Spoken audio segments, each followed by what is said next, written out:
tunai Gaudi airport gan kleng trip to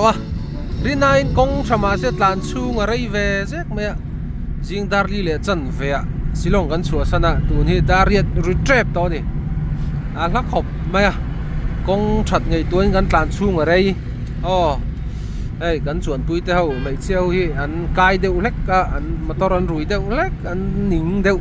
tran thlat maya kong hi ngil phei vak tan ju straight lut tuk mai ne phai rama om tan chon motor khalvel chu van nuam do ne o ka tia ba se atayar hi chu a hek ve le du deuh mai thei ni tan chak chuan ti chuan secret te lighter te airport a ken lu thei tak si lo wa chuan an secret le kan lighter te thaliam na hun toy hun ser kan mang do na ni airport bula airport kan lu che hey hi jui bye bye ni ta ti chua hianin Johanna long lai veng pui coach oma ti chuan he ta hian pi dei om pokan rui an tum muk to ta hian hey khu sate chuan he ta hian kan nu hi lang ve re reng te se kan theng trip to ta hianin Guwahati airport kan thenga kan tam khop mai motor pakhata ka in no na sal la mai mi pariat motor pakhata mi pariat kan chuang ani hey Guwahati airport ania anuam khop mai kan lut don ani hey Guwahati airport ania lut don ani tuna hianin checking nei mega bag hey kan chuan tu ding ko counter khania yan he tai kan bag lo chu ka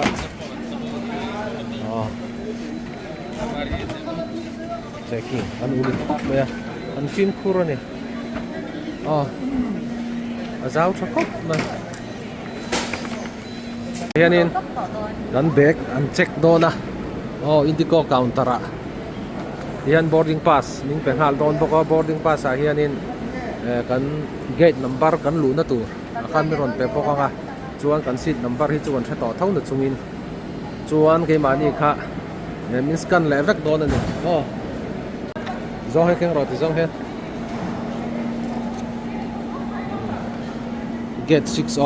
Mizoram ma thlok tur ka chu gate number 6 vek ani kha hey hi ka boarding pass chu ani ta gate number 6 a kan lut don ani chuan ka seat number hi 25F ani lampanga hianin Guwahati airport a kan oma hey hi Johanna ania hey hi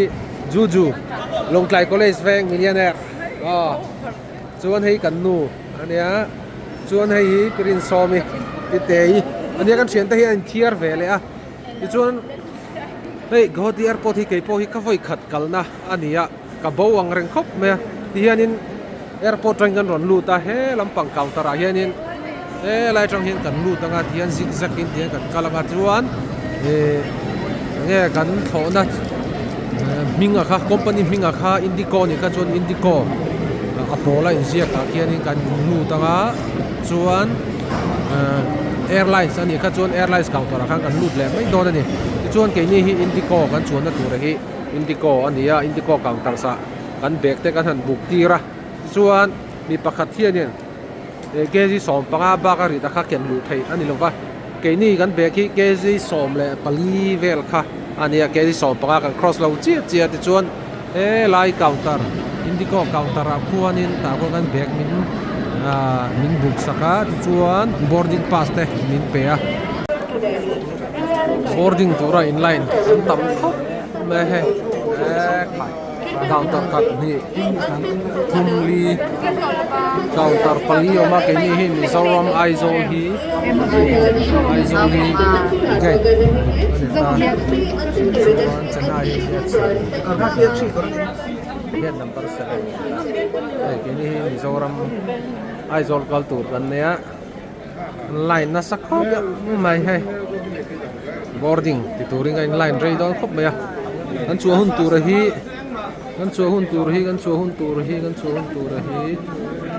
dar som le ni som panga ni dona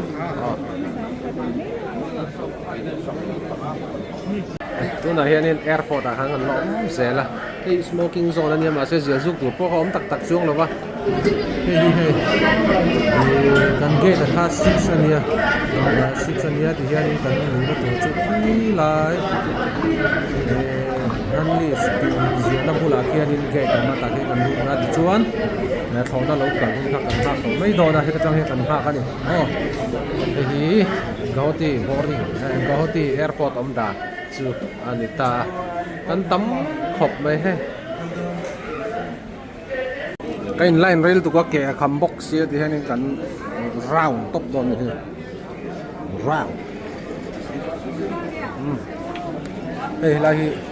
cái quy đồ đó nhé coffee cho họ ấy thấy á mà sẽ airport chung đồ thì cho tàu túi bottle khát là khát chén giả sòng hiến gần lấy này Arab khác đó tụi có airport chung ấy cho nên thì lẽ mà hi lấy đủ chín lo hàng em hậu satan cho nên lẽ thu rần ta sẽ cái này mình vàng tlang chín nuôi làm bằng tan chun airport chung chun mà lấy ngâm chín thì lâu ra chưa cần fly tun turi dar som làm som bằng anh tu na dar cô lại chân về châu này thì hiện cần tây rồi lại đó na cần vạc đó này voi khát cần về na này hay làm bằng anh thì chú đi Brugar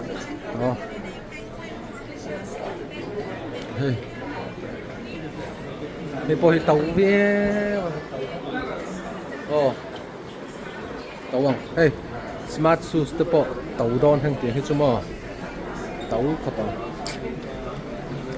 chưa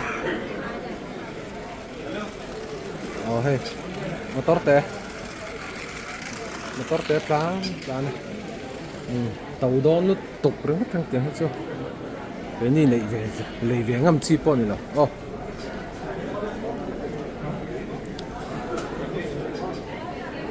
nút trapตัวboarding touring full vek ni voin chu kwal jin kan tam nge ko thelo va ya an vak ve excuse me uncle boarding touring kan line me ka hey Air India I'm ready tèo đó khóc mà runway plan touring anh buat say mấy anh liam khóc vậy ta có cho nên mi passenger mi giờ mi bor về là phur thấy tụ ra ngoài liam đeng đeng tắc cái này chuan thế lại mi hi anh chuan về nó tụ nó tay đi co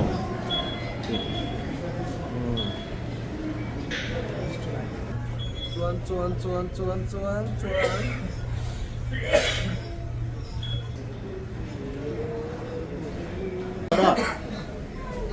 sọc đó chị Air India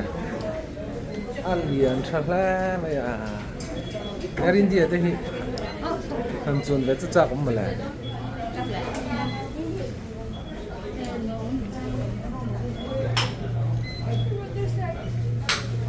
nuông khóc này thì này get 6 cả là như thế ta cần phải khát cần về na này cần bằng bao về khóc này cần nụ bà hiền bằng bao về bằng bao về bằng bao lờ cái đó mà thì cần là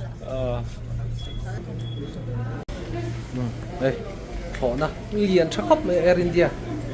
đùng mày cần khóc về tọ đó này đi đi chắc rồi số na khi đi xuống chắc à sao anh nằm sắp lẽ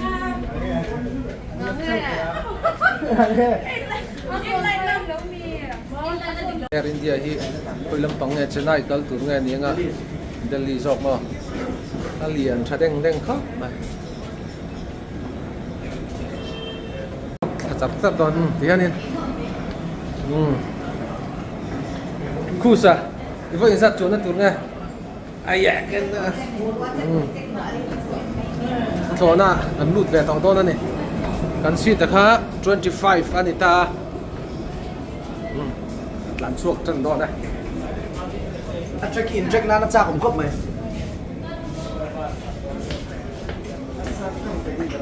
xin ở đây áo không đấy tạ tấn nổi chính á nó xương à intricate thôi boarding pass ko heng cabin crew mẹ trai mẹ hey mi dâu vàng về mi dâu anh đi đó này là cabin crew đây là mi dâu anh nặng về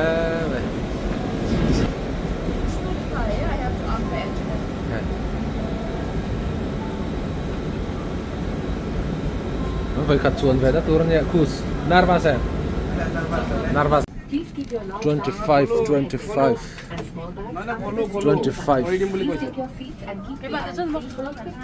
nang mai ni ta khan seat number ni mi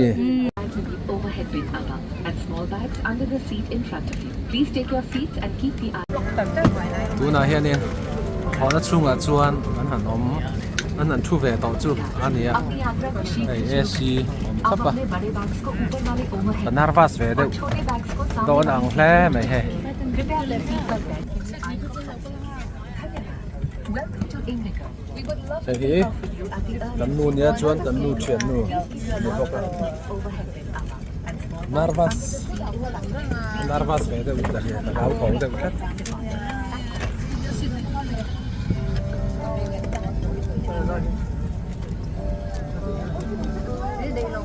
Vâng thầy, ăn suýt mà chỉ hiện in table ông ta, cái mà thil ticket gần lạc lại khan in tụ răng chi khác còn order tel khác chuan in time load there ta hiện ai thấy bóc anh này, em mới khóc này, chuan hay hết ta hiện in Indigo, thấu nhà hay khơi lâm pháo căn tụi mày cần sai là ăn liền khóc mày hay bỏ hết, chắc ông tỏ khóc này.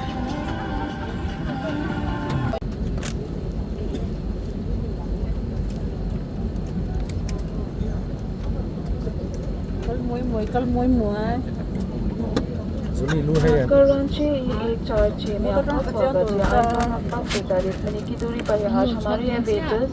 कप्तान अमीर रफीक कप्तान सुंदरा में साथ ही हमारे विमान का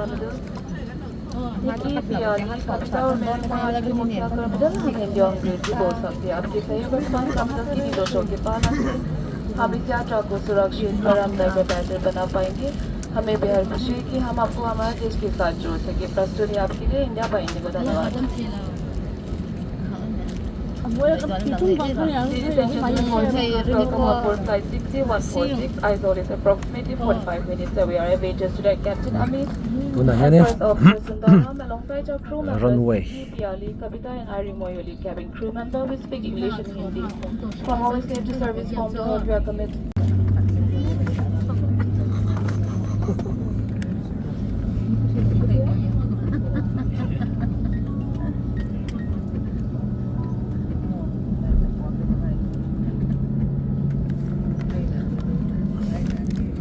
Cabin crew to your demo position, please. The closest exit. For a quick and safe evacuation, please leave your belongings behind and follow crew instructions. In case of an emergency landing, slides or slide rafts may be deployed. Please read our safety instruction card on how to use the slides or slide rafts. A safety information card and a communication guide are available in Braille. Power banks and lithium batteries can overheat and catch fire. Keep them in your sight and not in overhead bins. Do not use or charge power banks during the flight. If any device emits heat, smoke और an unusual जा सकता है। Take off और लैंडिंग के दौरान अपने उपकरणों को बंद करें और रख दें। विमान कर्मी दल की अनुमति के बिना रक्षा जैकेट सहित किसी भी सुरक्षा उपकरण का गलत इस्तेमाल और एग्जिट्स के साथ छेड़छाड़ करना एक दंडनीय अपराध है, क्योंकि ये विमान की सुरक्षा को प्रभावित करता है। आपके सहयोग के लिए धन्यवाद। आपकी सुरक्षा सबसे महत्वपूर्ण है और हम आपसे अनुरोध करते हैं कि आप हमारे साथ आपकी सुरक्षा का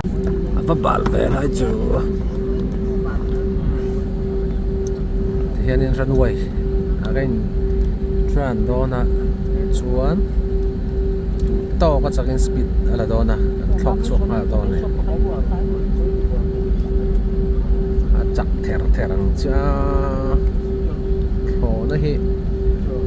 thok chok tu hian in speed ta du ta na hi 245 borvel kilometer per hour Borvel at saka tan hian in a thok chuak thaya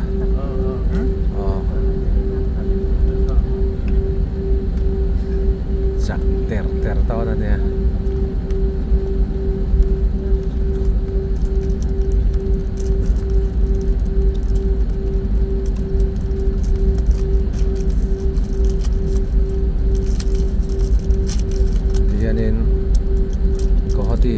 chua san lo đâu ha này hè nên cái tràn đồ na tràn đồ na thế là đủ to và chắc in bay lâu thiên nên khó là hệ khẩn to này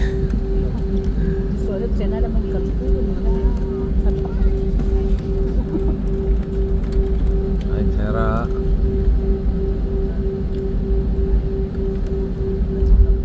khó là hệ mà làm bằng cái hen cả lúa hay là ta tục ver làm bằng cái hồi hiền nên tiếng cả lúa hay hiền gì à theo lúa hay miệt rồi mà làm bằng cái hen cả lúa hay là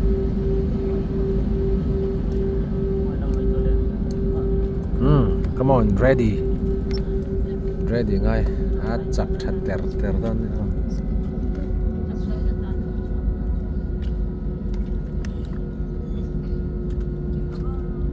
Đừng lại bên airline show tụi nó mới có phong cái luôn đó.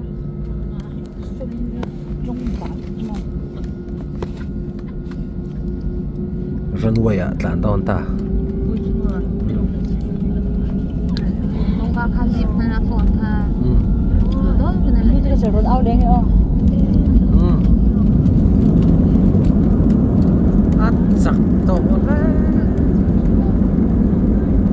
mong mà sao van chặt mấy à chặt ta cái này thọc chuột đó đẹp thọc chuột trem thọc chuột trem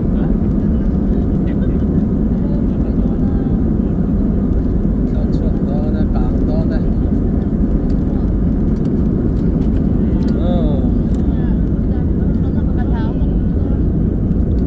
càng tàu luôn mong cho dân thế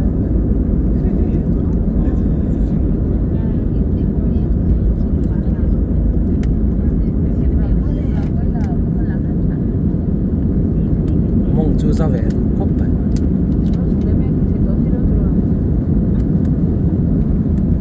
cả lỗ chụp lẽ mẹ ngắt thì thấy tỏ xí lỗ hay chùm thế riêng lẽ ha là sự mà dính phải cho nên thọ này anh niệm mình là sáng về lẽ chỉ na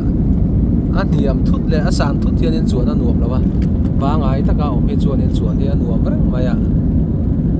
chùm mà riêng nó sao hết mày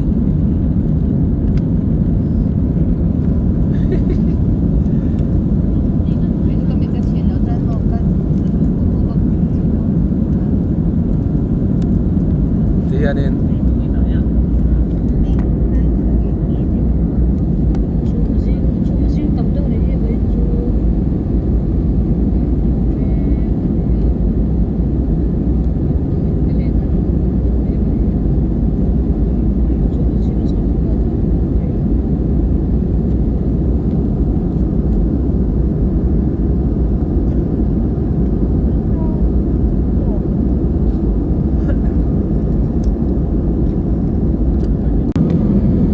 sáng tỏ là mày à lấy lắm bằng hậu hàn sủa gì à cũng nên đâu Chú mà riêng tụi con một trận thấy lần đâu. thọc sáng tia là lấy lắm bằng hậu hàn sủa ta có ăn lâu sủa lấy mà đi vô xem ta ăn đi cô lâu sủa lấy mày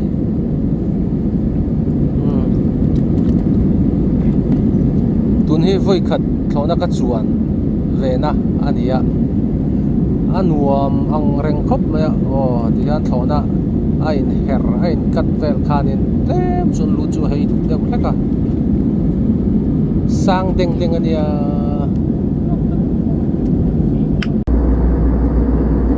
cần thọc sang vạ to khop mày à xong steady thì cần chua san to lâu bộ cần sát thầy to là dâu ram lấy lúng cần là thọc lâu đeo mấy thầy à Approach Captain once again. And start initial is into Lake Wake, roughly about 190 kilometers to the north. And we are expecting another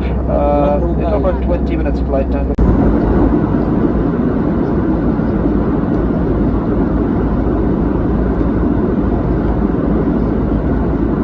Ayan cabin crew din. Ito. Sauna.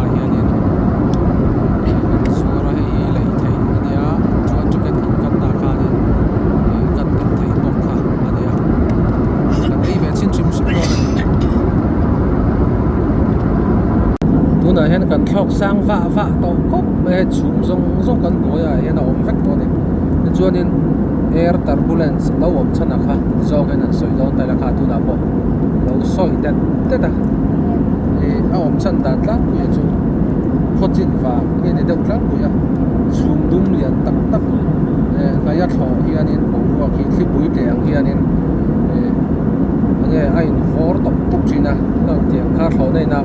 và sụt bỏ khá nên air turbulence khá ông thấy có cả chuan bầu ruộng chúng sáng ta bắt khi chặt đâu mấy luồng hiền bầu ruộng một lai rồi sụt hiền nên nghe turbulence air turbulence khá xiêm bỏ cả khá air turbulence ông xiêm chung nhá trên cái chuan này tu nào có khá air turbulence chúng ta air turbulence vàng thọ nó chết số là gì có vẻ là gần là sẽ tập lực cấp đó khá air turbulence chúng ta zoom kan fa su ti na de ang tiang ka klok tu ra ni lo wa air turbulence va nga tho na che su la hi alo ko ve la ya eng ma la ba se ni aso in da ve lu te ro hi su ni le lo kha lo chang kha om de chi na he tu da bo so ing lai be ya air turbulence ni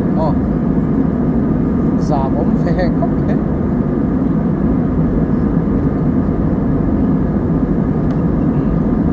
soi nó khóc vậy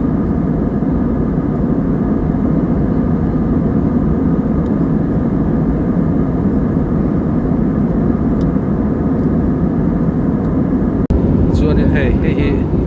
túi bottle khát thì airport xuống khá nên giá sông li in cần lấy đi túi chia khóc mày tu này hiện nên chung cần thọ cả cần lấy trong à để cho cần thọ này hiện sang vạ to khóc mày siing khat le siing hin carbon chong ve la yan kan om to in alanga hey ai la tu na hian chung kan thlok me ka ni lei lam pang hi an clear thlai la kan la thlok kan thlok sang va to khop me chiang khop mai lei lam pang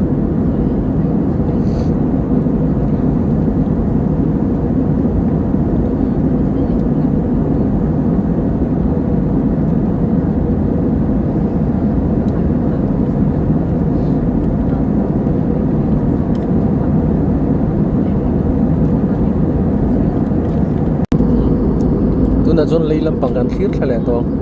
hi khoi lai vel nya niang ka tha thiam lo ka tha thiam che lo ni आशा करते हैं कि चलिए अब आपने आपके रात के लिए निकलना चाहिए धन्यवाद zor tha duk khop ma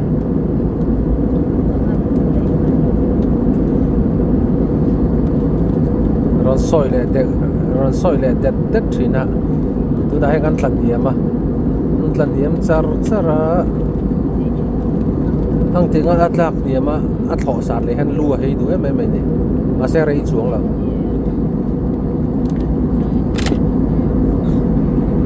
Ladies and gentlemen, boys and girls, welcome you to making your journey.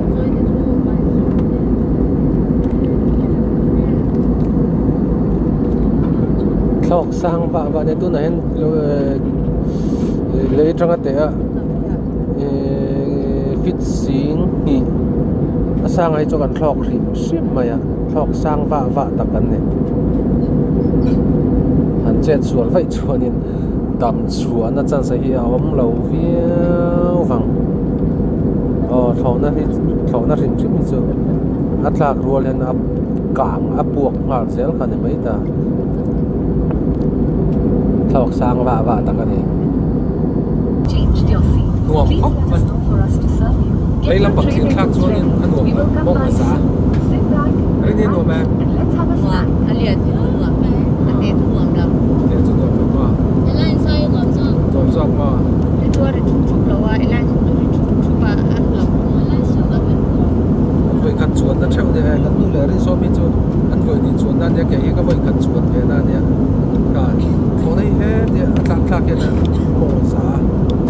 để ăn thổ sản này hết đấy mong ở trong bọc à ba ngày ta cắt thổi chuột đi tin ba cắt nó đẹp chuột đâu Cái du ka phang wang dia. Cái mà leng pui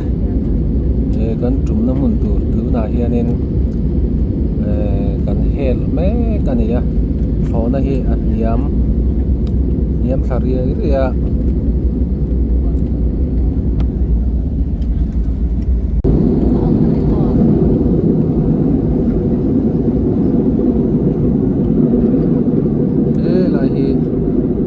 rail station kha ang khop me ya ku ta ku bridge te po lang the ne zoram theng le dai to ne hi rail kong kha ne ta ku la ya ku rail kong kha bridge kha ne ta ne cha zoram kan theng kan thlok rei lo na yan hi kan hel don ang thế mà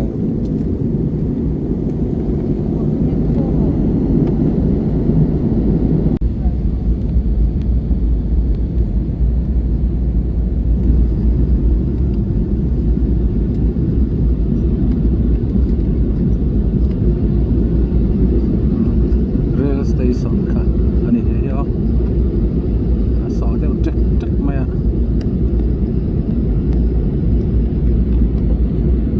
lấy lắm bằng hành sùa gì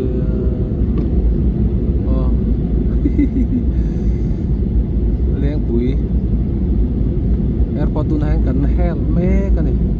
sai ràng thế cần vắt sai ràng chung ở đây cần thọ cái chuyện hết để ngăn lẩu cua là ở tàu bạc ăn trùm chất đó này cái sát tiệm chết rồi là con ông đàn này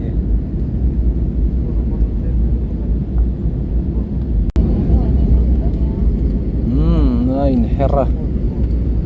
so nain hera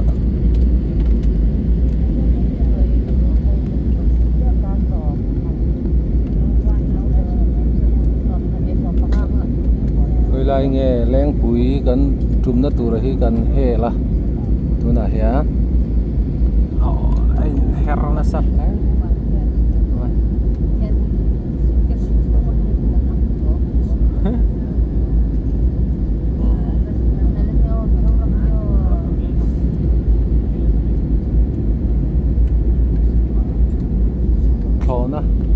bathroom chung again tier ver sim manga tia ma second tier la paila an tum trap to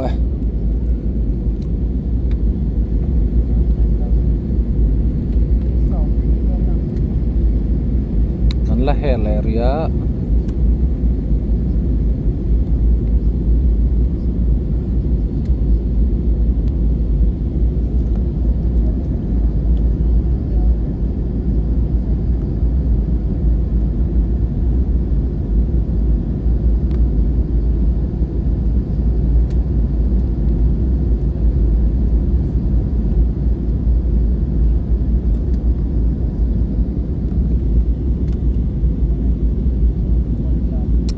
thọc sang lẹ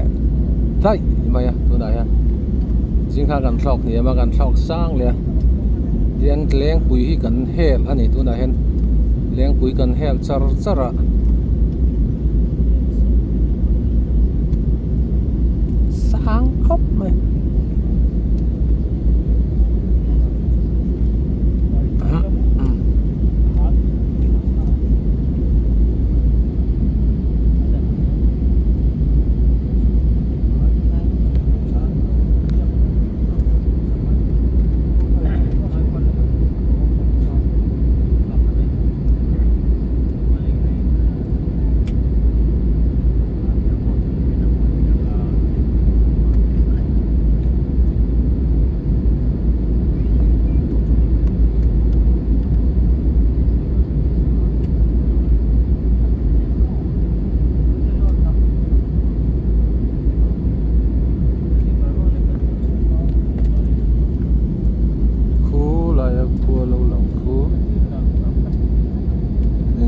ni le tang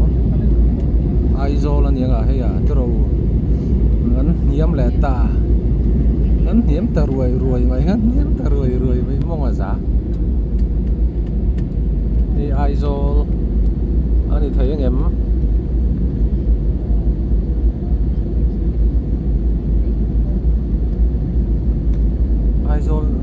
ta kun khu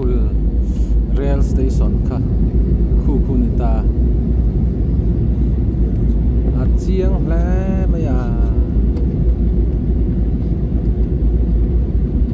chiang hle rail station ei bridge kha ni ta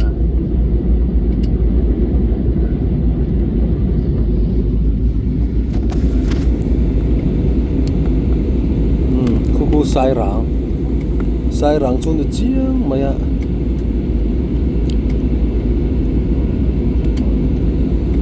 kan hel ani hi om zia chu leng pui kan hel gan hu thiam tu rangai la kan thok hiam le ta a tuna henin kan thum do na khoi lai vợ nghe po có rất thiểm to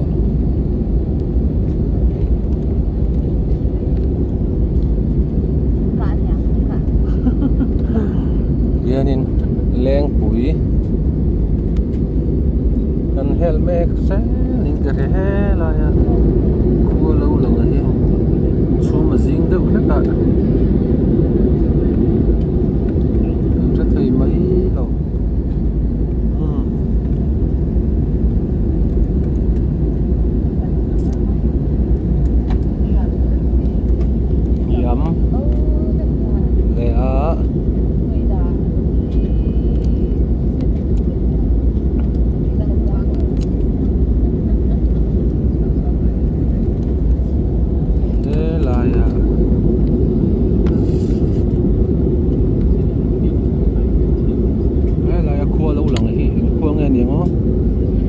cả rất lâu, năm bằng khua hay chụp cả rất lắm lâu mấy ạ.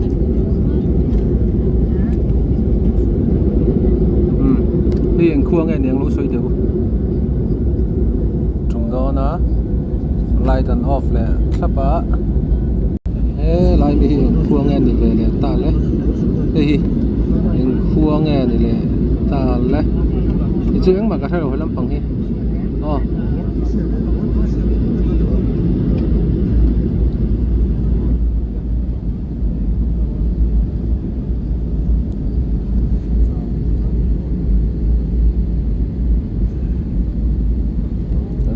Tre ba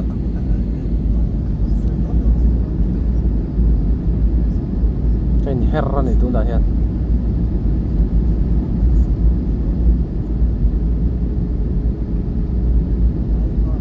cái herme sẽ là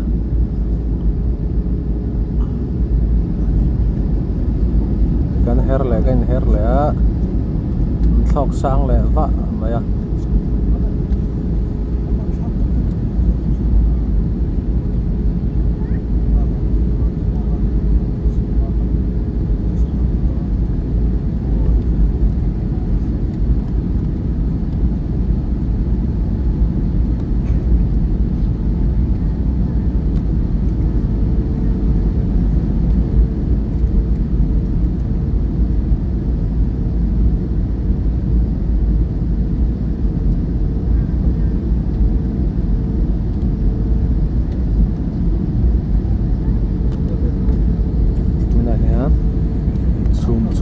thọc lại đó cần thọc sang lại hấp mong là giá mong là ra được hấp mà zoom chung ạ nghiếm lại to từ này nghiếm chặt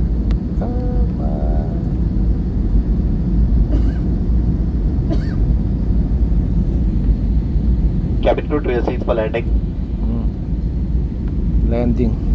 Landing gear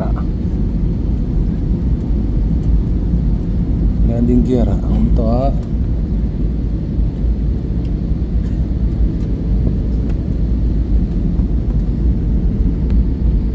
trùm to này tụi nó trong đây lỗ tệ hen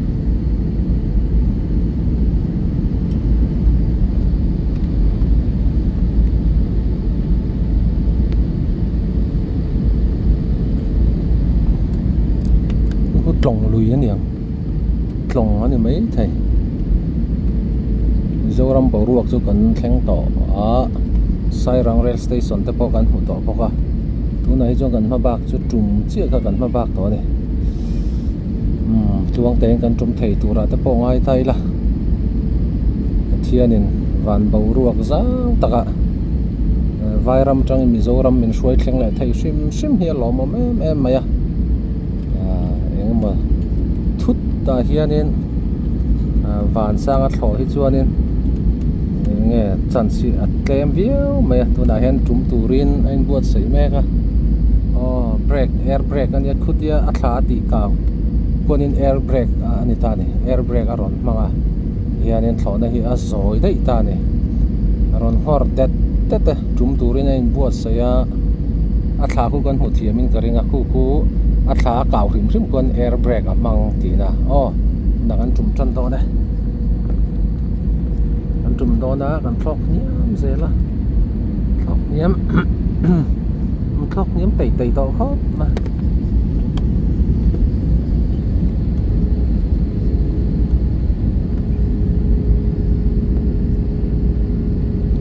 brake ala mang rang ani thlona hian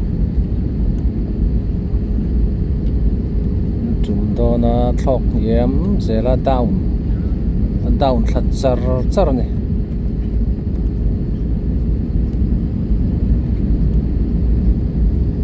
himdam te in kan tum thei tura ngai la pathian khoi na zara Mizoram leilung a so deuh trek ka hor na sa la kan tum do ne a tum don le thlo chu don chi hian na hreom thina a ri deuh thona hlau mi tan chuan tuna a ri deuh rum te pawh kha hlawm ve deuh tur ania thlok niam chak khop ma niam thlat char tuna hian niam tak ani to brake ala mang zela thlawna hian a tum don hi chuan brake kha man ve nge kha ngai ta ne brake a man lo chuan tum thei don lo ani kan van thlok niam to em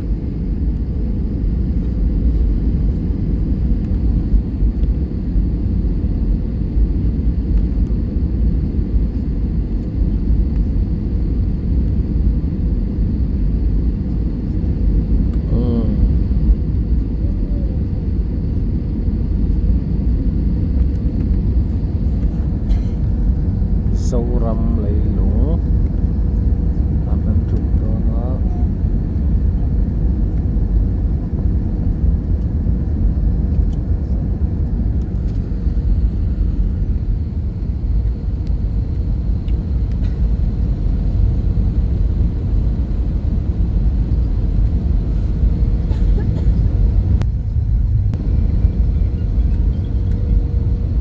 kan tum don to a thok niam to ain then na sa to kap mai thlo na trăng ro kan tum ta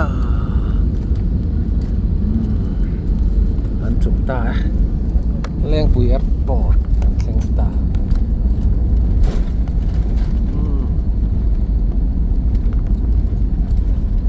full brake mang ni full brake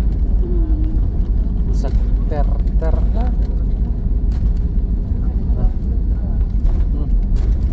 brake phei char a brake mod ko kan tlang pal hlo nga brake mod kha kan tlang vei chuan in chu ti hlo chu noi brake a fail vei chuan kan tlang ani mai kan tlang galpa kan lo me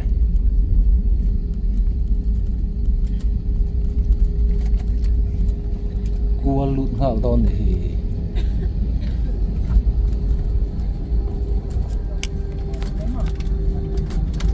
kual lut ngal mai la en herpat don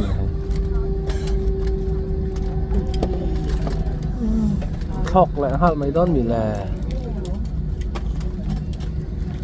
नमस्कार आइजोल टर्मिनल में आपका स्वागत है। आपसे निवेदन के द्वार खोलने के बाद कृपया विंडो शेड्स बंद कर दें और एयर वेंट्स खोल दें। धन्यवाद। Ladies and gentlemen, we welcome you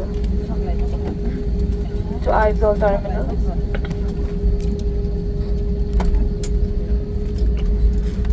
We request you to close the window shades and open the air vents after the doors open. Thank you. Hai, tinh thần rồi đấy.